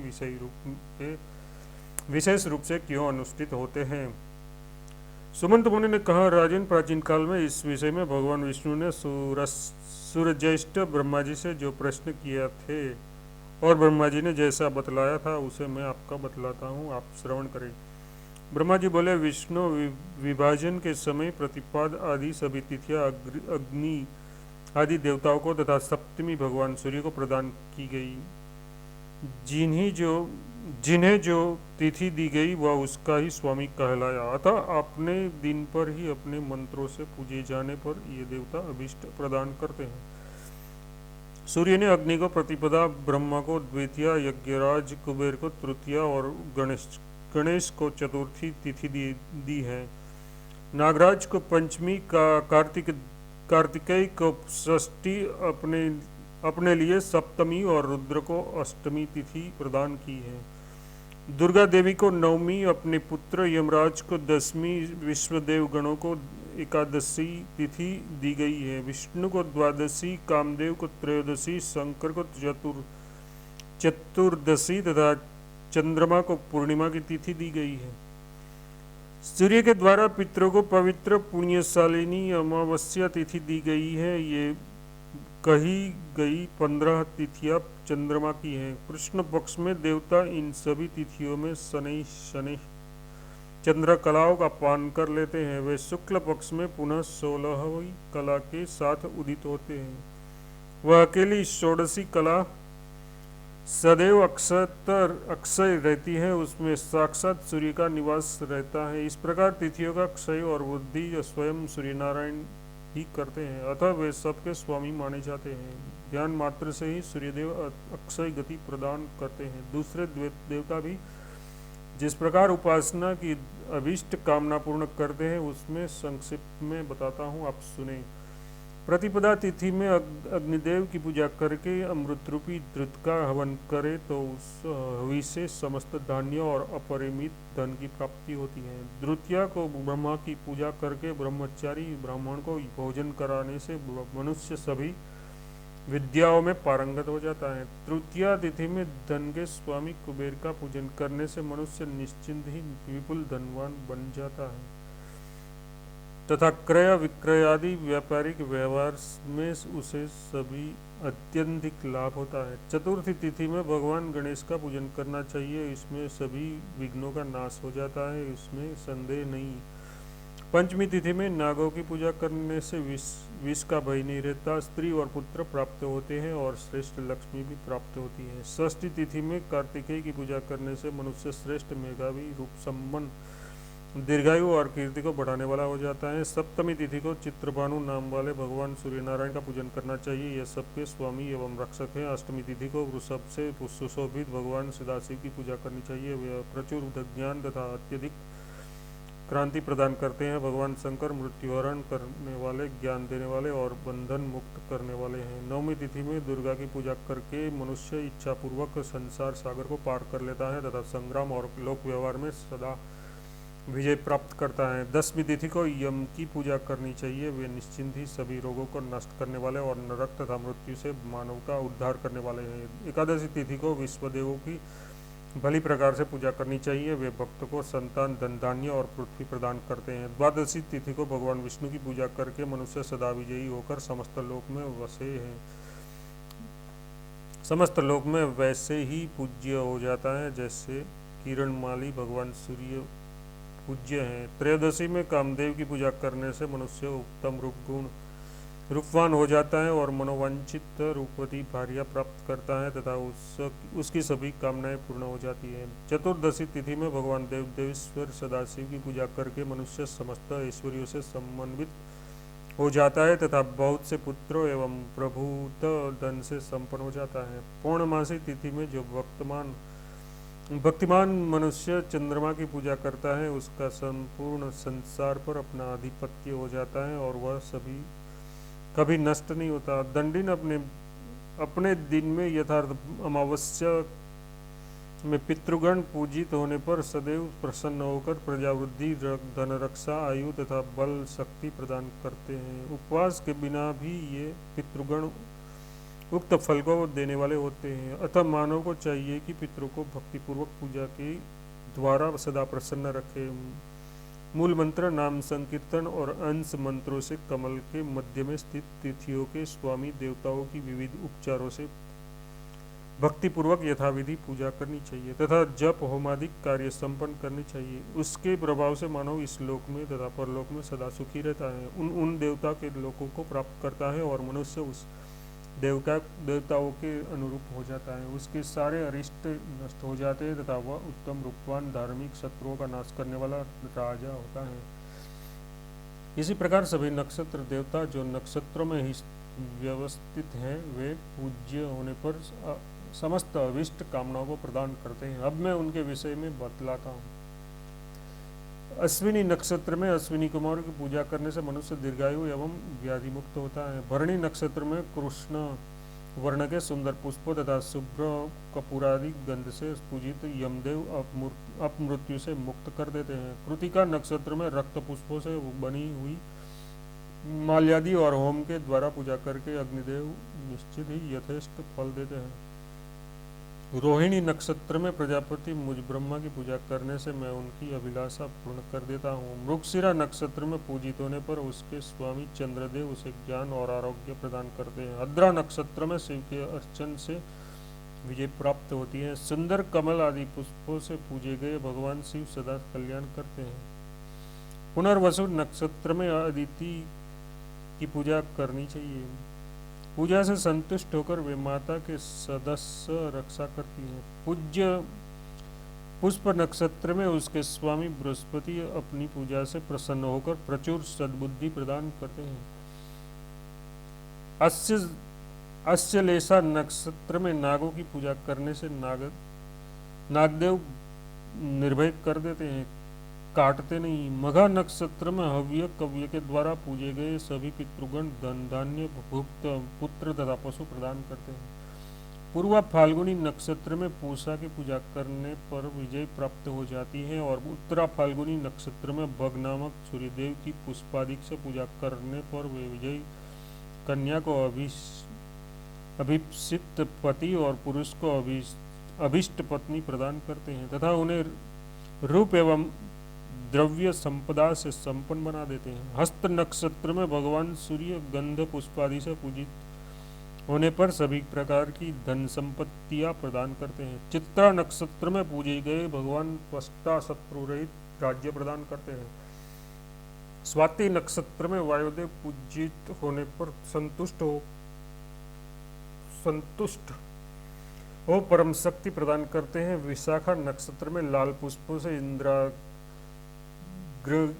इंद्राग्रिका पूजन करके मनुष्य इस लोक में धन धान्य प्राप्त कर सदा तेजस्वी रहता है। अनुराधा नक्षत्र में लाल पुष्पों से भगवान मित्रदेव की भक्ति पूर्वक विधिवत पूजा करने से लक्ष्मी की प्राप्ति होती है और वह इस लोक में चिरकाल तक जीवित रहता है। ज्येष्ठा नक्षत्र में देवराज इंद्र की पूजा करने से मनुष्य पुष्टि प्राप्त करता है तथा गुणों में, धन में एवं कर्म में सबसे श्रेष्ठ हो जाता है। मूल नक्षत्र में सभी देवताओं और पितरों की भक्तिपूर्वक पूजा करने से मानव स्वर्ग में अचल रूप से निवास करता है और पूर्वोक्त फलों को प्राप्त करता है। पूर्वाषाढ़ा नक्षत्र में अपदेवता मतलब जल की पूजा और हवन करके मनुष्य शारीरिक तथा मानसिक संतापों से मुक्त हो जाता है। उत्तराषाढ़ा नक्षत्र में वैश्वदेव और भगवान विश्वेश्वर की पुष्पादि द्वारा पूजा करने से मनुष्य सभी कुछ प्राप्त कर लेता है। नक्षत्र श्रवण नक्षत्र में श्वेत पीत और नील वर्ण के पुष्पों द्वारा भक्ति भाव से भगवान विष्णु की पूजा कर वो मनुष्य उत्तम लक्ष्मी और विजय को प्राप्त करता है। धनिष्ठा नक्षत्र में गंध पुष्पादिक से वसुओं की पूजन से मनुष्य बहुत बड़े भय से भी मुक्त हो जाता है, उसे कहीं कुछ भी भय नहीं रहता। शतभिषा नक्षत्र में इंद्र की पूजा करने से मनुष्य व्याधियों से मुक्त हो जाता है और आतुर व्यक्ति पुष्टि स्वास्थ्य और ऐश्वर्य को प्राप्त करता है। पूर्वा भाद्रपद नक्षत्र में शुद्ध स्फटिक मणि के समान क्रांतिमान अजन्मा प्रभु की पूजा करने से उत्तम भक्ति और विजय प्राप्त होती है। उत्तरा भाद्रपद नक्षत्र में अहि बुद्धन्वन की पूजा करने से परम शांति की प्राप्ति होती है। रेवती नक्षत्र में श्वेत पुष्प से पूजे गए भगवान पूषा सदैव मंगल प्रदान करते हैं और अचल धृति तथा विजय भी देते हैं। अपनी सामर्थ्य के अनुसार भक्ति से किए गए पूजन से ये सभी सदा फल देने वाले होते हैं। यात्रा करने की इच्छा हो तथा किसी कार्य को प्रारंभ करने की इच्छा हो तो नक्षत्र देवता की पूजा आदि करके ही वह सब कार्य करना उचित है। इस प्रकार करने पर यात्रा में तथा क्रिया में सफलता होती है, ऐसा स्वयं भगवान सूर्य ने कहा है। ब्रह्मा जी ने कहा, मधुसूदन आप भक्तिपूर्वक सूर्य की उपासना करें, क्योंकि भगवान सूर्य की नित्य पूजा, नमस्कार, सेवा, व्रत, उपवास, हवनादि तथा विविध प्रकार से ब्राह्मणों को तृप्त करने से मनुष्य पाप रहित होकर सूर्यलोक को प्राप्त करता है। अध्याय 190 समाप्त। सूर्य पूजा का महात्म्य। ब्रह्मा जी बोले, मधुसूदन जो मनुष्य भक्तिपूर्वक सूर्यदेव का मंदिर बनवाता है वह अपनी 7 बेड़ियों को दिव्य सूर्यलोक प्राप्त करा देता है। सूर्यदेव के मंदिर में जितने वर्ष पर्यंत भगवान सूर्य की पूजा होती है उतने 1000 वर्षों तक वह सूर्यलोक में आनंद प्राप्त करता है। जिनके घर में अर्घ्य, पुष्प, चंदन, नैवेद्य आदि के द्वारा भगवान सूर्य की विधि पूर्वक आराधना होती है वह चाहे सकाम हो या निष्काम वह सूर्य की साम्यता प्राप्त कर लेता है। भगवान सूर्य में अपने मन को लगाकर जो व्यक्ति अत्यंत सुगंधित मनोहारी पुष्प, विजय तथा अमृतादिक नामक धूप, अत्यंतिक सुगंधित कपूरादिक के लेपन का लेप, दीपदान, नैवेद्य आदि उपहार भगवान सूर्य नारायण को प्रतिदिन अर्पण करता है वह अपनी अभिष्ट इच्छा प्राप्त कर लेता है। यज्ञाधिपति भगवान भास्कर यज्ञों में भी प्रसन्न होते हैं, किंतु वह धनवान तथा लोक संचित मनुष्य ही बहुत से संसाधनों और नाना प्रकार के संभारों से युक्त एवं विस्तृत मतलब अश्वमेघ तथा राजसूय यज्ञ संपन्न कर पाते हैं।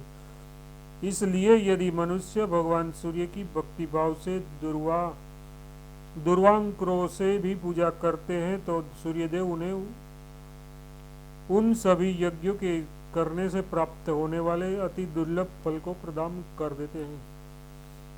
सूर्यदेव को अर्पित करने योग्य पुष्प, भोज्य पदार्थ, नैवेद्य, धूप, गंध और शरीर में लगाने वाले अनुलेपन पदार्थ, भूषण और लाल वस्त्र, जो भी उपहार तथा भक्ष्य फल हैं वह सब सूर्यदेव के अनुरूप होना चाहिए। उन आदिदेव यज्ञ पुरुष की आप यथाशक्ति आराधना करें। भगवान सूर्य के मंदिर में जो चित्र भानु भगवान दिवाकर को तीर्थ के पवित्र जल, गंध, मधु, द्रुत और दूध से स्नान कराता है वह स्वर्ग लोक में समान मधुर दूध दही से संपन्न हो जाता है तथा शाश्वत शांति को प्राप्त कर लेता है। अनेक वैदेह वंशीय जनक नाम के प्रख्यात राजा और हैहय वंशी नृगपतिगण भगवान सूर्य की आराधना से अमरत्व को प्राप्त हो गए हैं। इसलिए आप भी विधिपूर्वक उपासना से भगवान भास्कर को संतुष्ट करें। उससे प्रसन्न हुए भगवान सूर्य शांति प्रदान करते हैं। विष्णु ने पूछा, ब्राह्मण भगवान सूर्य उपवास से कैसे संतुष्ट होते हैं? उपवास करने वाले भक्त के द्वारा उनकी आराधना किस प्रकार की जाए? उसे आप बताइए। ब्रह्मा जी ने कहा, जब भोग परायण व्यक्ति भी धूप पुष्प आदि उपचारों से भगवान सूर्य को तन्मयता पूर्वक आराधना कर कल्याण प्राप्त कर लेते हैं, तो फिर उपवास परायण व्यक्ति यदि आराधना करता है तो उसके कल्याण के विषय में कहना ही क्या है। पापों से दूर रहना, सद्गुणों का आचरण करना और संपूर्ण भोगों से विरक्त रहना उपवास कहलाता है। जो उपवास परायण पुरुष भक्ति भाव से 1 रात 2 रात तथा 3 रात भगवान सूर्य का ध्यान करता है, उसके नाम का जप करता है और उनके उपदेश से ही संपूर्ण कार्य करता है तथा उन्हीं में अपना मन लगाए हुए हैं, वैसा अनासक्त पुरुष भगवान सूर्य की पूजा कर उस परम ब्रह्मा को प्राप्त कर लेता है। जो मनुष्य किसी कामनावश अपने मन को भगवान सूर्य में लगाकर ध्यान पूर्वक उनकी उपासना करता है, वृषध्वज भगवान सूर्य के प्रसन्न होने पर उस उद्देश्य को प्राप्त कर लेता है। विष्णु जी ने पूछा, वो ब्राह्मण, क्षत्रिय, वैश्य, शूद्र तथा स्त्री आदि सभी सांसारिक पंख में फंसे हुए हैं, उन्हें सुगति कैसे प्राप्त होगी। ब्रह्मा जी ने कहा, मनुष्य निष्कपट भाव से तिमिरहर भगवान भास्कर की आराधना करे सद्गति प्राप्त कर सकता है। जो व्यक्ति विषयों में आसक्त है तथा भगवान सूर्य में मन नहीं लगता, वैसा पाप कर्म करने वाला मनुष्य सद्गति कैसे प्राप्त कर सकेगा। संसार के दुख से पीड़ित व्यक्ति सद्गति प्राप्त करना चाहता है तो उस लोक पूज्य सर्वेश्वर भगवान ग्रहाधिपति सूर्य की पुष्प सुगंधित धूप, अगरू, चंदन, वस्त्र, आभूषण तथा भक्ष्य नैवेद्यादिक उपचारों से उपवास परायण होकर आराधना करें। यदि संसार से विरक्त होकर सद्गति प्राप्त करने की अभिलाषा हो तो काल के स्वामी सूर्यदेव की आराधना करें। यदि उनकी आराधना के लिए पुष्प नहीं है तो शुभ वृक्षों के कोमल पल्लवों एवं दुर्वांकों से भी पूजा की जा सकती है। अपनी सामर्थ्य के अनुसार पुष्प, पत्र, जल तथा धूप से भक्तिभाव पूर्वक भगवान भास्कर की पूजा कर वह अतुलनीय संतुष्टि प्राप्त कर सकता है। सूर्यदेव के लिए विधिवत एक बार भी किया गया प्रणाम 10 अश्वमेघ यज्ञ के बराबर होता है। 10 अश्वमेघ यज्ञ को करने वाला मनुष्य बार बार जन्म लेता है, किंतु सूर्यदेव को प्रणाम करने वाला पुनः संसार में जन्म नहीं लेता। इस प्रकार भक्ति पूर्वक जिसके द्वारा विधि विधान से भगवान सूर्य की उपासना की जाती है, उस उत्तम गति प्राप्त करता है। उनकी आराधना करके मैंने संसार पूज्य इस ब्रह्मत्व को प्राप्त किया है। आपने भी पहले उन्हीं सूर्यदेव से अपनी अभीष्ट इच्छाओं को प्राप्त किया। भगवान शंकर भी उन्हीं की आराधना से ब्रह्म हत्या से मुक्त हुए। भगवान दिवाकर की आराधना से किन्हीं मनुष्यों ने देवत्व, किन्हीं ने गंधर्वत्व और किन्हीं ने दिग्धरारत्व प्राप्त किया है। लेख नामक इंद्र ने 100 यज्ञ द्वारा इन्हीं भगवान सूर्य की आराधना करके इंद्रत्व प्राप्त किया। इसलिए भगवान सूर्य के अतिरिक्त अन्य कोई देव पूजनीय नहीं है। ब्रह्मचारी को अन्य देवों की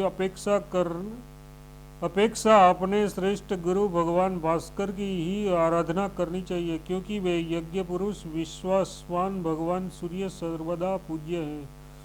स्त्रियों के लिए पति के अतिरिक्त विवाह वसु भगवान सूर्य देव ही पूज्य हैं। गृहस्थ पति के लिए गोपति अंशुमान ही पूजने योग्य हैं। वैश्यों को भी तमोनाशक सूर्यदेव की पूजा करनी चाहिए। संसारियों के लिए भी सदैव विवाह वसु ही ध्यान करने योग्य है। इस प्रकार सभी वर्णों तथा सभी आश्रमों के लिए विभावसु चित्रभानु भगवान सूर्य की उपासना है। उनकी आराधना से सद्रप्ति प्राप्त हो जाती है। अध्याय 103 समाप्त। त्रिवर्ग सप्तमी की महिमा। ब्रह्मा जी बोले, विष्णु जिस जिस कामना को लेकर अथवा निष्काम होकर भगवान सूर्य नारायण के उपवास व्रतों को करके व्यक्ति मनोवांछित फल प्राप्त करता है। अब आप उन उपवास व्रतों के विषय में सुने जो व्यक्ति फाल्गुन मास की शुक्ला सप्तमी तिथि को भक्तिपूर्वक बार बार हेली नामक भगवान सूर्य का जप एवं पूजन करता है, वह सूर्यलोक को प्राप्त होता है। देव पूजन में पवित्र होकर 108 बार जप करना चाहिए। स्नान करते हुए प्रस्थान काल में उठते बैठते यथार्थ सभी समय भगवान सूर्य का नामोच्चारण करना चाहिए। उपवास करने वाले व्यक्ति को पाखंडी, पतित और अन्यायी लोगों से बातचीत नहीं करनी चाहिए। श्रद्धा पूर्वक सूर्यदेव के प्रति मन एकाग्र करके उनकी पूजा करते हुए उस श्लोक का पाठ करना चाहिए। हंसम हंसम कृपालु स्तवम गति भर्व संसारणम मर्ग्राना तात्रा भव दिवाकरा। हे परमहंस स्वरूप भगवान सूर्य, आप दयालु हैं, गणी गतिहीनों को सदगति प्रदान करने वाले हैं। संसार सागर में निमग्न लोगों के लिए आप रक्षक बने। इस प्रकार एकाग्र चित्त होकर उपवास करते हुए भगवान सूर्य नारायण का पूजन करना चाहिए। पूर्व काल में स्नान कर सूर्यदेव का पूजन करे, तत्पश्चात हंसम मनसम इस श्लोक का जप करे और भगवान सूर्य के चरणों में 3 बार जलधारा अर्पित करे। इस प्रकार चैत्र, वैशाख और ज्येष्ठ मास में भी भगवान सूर्यदेव का पूजन करते हुए मनुष्य मृत्युलोक में ही श्रेष्ठ गति को प्राप्त कर लेता है और अंत में सूर्यलोक को प्राप्त करता है। आषाढ़, श्रावण, भाद्रपद और आश्विन मास में भी इसी विधि से उपवास रहकर सूर्य भगवान का मार्तंड नाम से सम्यक पूजन और जप करना चाहिए। गौमूत्र के प्राशन से पवित्र मनुष्य धनवान होकर कुबेर लोक को प्राप्त करता है। संसार के स्वामी अव्यय आत्मस्वरूप भगवान सूर्य नारायण की आराधना एवं अंत काल में भगवान सूर्य का स्मरण करने से सूर्य लोक की प्राप्ति होती है। कार्तिक आदि 4 महीनों में दूध का प्राशन करना चाहिए। इन महीनों में भास्कर नाम से भगवान सूर्य का पूजन तथा जप करना चाहिए। ऐसा करने पर व्यक्ति भगवान सूर्य के लोक को प्राप्त होता है। प्रत्येक मास में ब्राह्मणों को यथाभिलषित दान देना चाहिए। चातुर्मास की समाप्ति पर पुराण वाचन करना चाहिए और कीर्तन का आयोजन करना चाहिए। विद्वानों को चाहिए कि कथावाचक की पूजा करके श्राद्ध कर्म करे, क्योंकि सिद्ध मालपुआ आदि पकवानों द्वारा कथावाचक या ब्राह्मण के सहयोग से किया गया यथोचित श्राद्ध भगवान सूर्य नारायण को अभिष्ट है। यह तिथि अभिष्ट धर्म, अर्थ तथा काम स्त्री वर्ग को सदैव देने वाली है। अध्याय 104 समाप्त। कामदा एवं पाप नाशिनी सप्तमी व्रत वर्णन। ब्रह्मा जी बोले, विष्णु, फाल्गुन मास में शुक्ल पक्ष की सप्तमी को उपवास करके भगवान सूर्य नारायण की विधिवत पूजा करनी चाहिए। तत्पश्चात दूसरे दिन अष्टमी को प्रातः उठकर स्नानादि से निवृत्त हो भक्ति पूर्वक सूर्यदेव का सम्यक पूजन करके ब्राह्मणों को दक्षिणा देनी चाहिए। श्रद्धा पूर्वक भगवान सूर्य के निमित्त आहुति प्रदान कर भगवान भास्कर को प्रणाम कर उस प्रकार प्रार्थना करनी चाहिए। यमाराध्य पुरा देवी सावित्री कामनाय वे समय ददातु देवेश सर्वनाम कामना विभावसु। यमराध्यादिति प्रात्य सर्वना कामनां यत्तेत्पात् स ददात्वखिलानां कामना प्रसन्नो वे मे दिवस्पति। भष्टरास्व देवेश्वरो यमस्वस्य दिवस्पति कामनां संप्राप्त राज्य समय कामम प्रश्यन्तु। प्राचीन समय में देवी सावित्री ने अपनी अभिष्ट सिद्धि के लिए जिन आराध्य देव की आराधना की थी, वही मेरे आराध्य भगवान सूर्य मेरी सभी कामनाओं को प्रदान करे। देवी अदिति ने जिनकी आराधना करके अपने सभी अभिष्ट मनोरथों को प्राप्त किया था, वही दिवसपति भगवान भास्कर प्रसन्न होकर मेरी सभी अभिलाषाओं को पूर्ण करे। दुर्वासा मुनि के शाप के कारण राजपद से च्युत देवराज इंद्र ने जिनकी अर्चना करके अपनी सभी कामनाओं को प्राप्त कर लिया था, वही दिवसपति मेरे कामना पूर्ण करे। हे गरुड़ ध्वज, इस प्रकार भगवान सूर्य की प्रार्थना कर पूजा संपन्न करे। अनंतर संयत होकर हविष्यान्न का भोजन करे। फाल्गुन चैत्र वैशाख और ज्येष्ठ इन 4 मासों में उन प्रकार से व्रत की पालना करने का विधान है। इस प्रकार से व्रत की पालना करने का विधान है। भक्ति पूर्वक करवीर के पुष्पों से 4 महीनों ने सूर्य की पूजा करनी चाहिए। कृष्ण अगुरु की धूप जलानी चाहिए और गौ श्रृंगार का जल प्राशन करना चाहिए तथा खड़ांग मिश्रित पकवान का नैवेद्य देकर ब्राह्मणों को भोजन करना चाहिए। आषाढ़ आदि चातुर्मास में पारायण की क्रिया इस प्रकार है। इन महीनों में चमेली के पुष्प, गुग्गल का धूप, कौवे का जल और पायसन के नैवेद्य का नैवेद्य है। स्वयं भी उसी पायसन के नैवेद्य को ग्रहण करना चाहिए।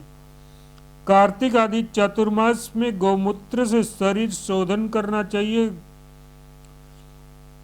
दशांग धूप, रक्त कमल तथा कंसार का नैवेद्य भगवान सूर्य को निवेदित करना चाहिए। प्रत्येक महीने में ब्राह्मणों को दक्षिणा देनी चाहिए। प्रत्येक पारणा में भक्तिपूर्वक सूर्य नारायण को प्रसन्न करने का प्रयास करना चाहिए और यथाशक्ति संचित धन का दान करना चाहिए।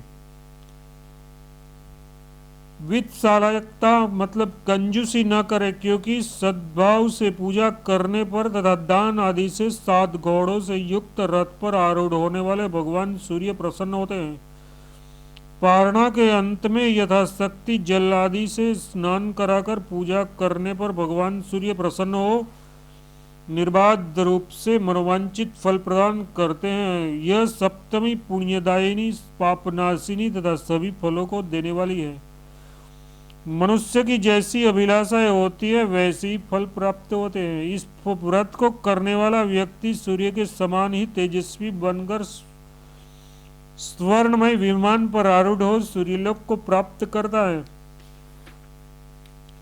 तथा वहां शाश्वती शांति को प्राप्त करता है। वहां से पुनः पृथ्वी पर जन्म लेकर उन गोपति भगवान सूर्य भगवान की कृपा से प्रतापी राजा होता है। इस प्रकार उत्तरायण के सूर्य में शुक्ल पक्ष में भग, अर्यमा, सूर्य आदि के नक्षत्रों के पड़ने पर दान मान से भगवान सूर्य की पूजा कर उन्हें प्रसन्न करना चाहिए।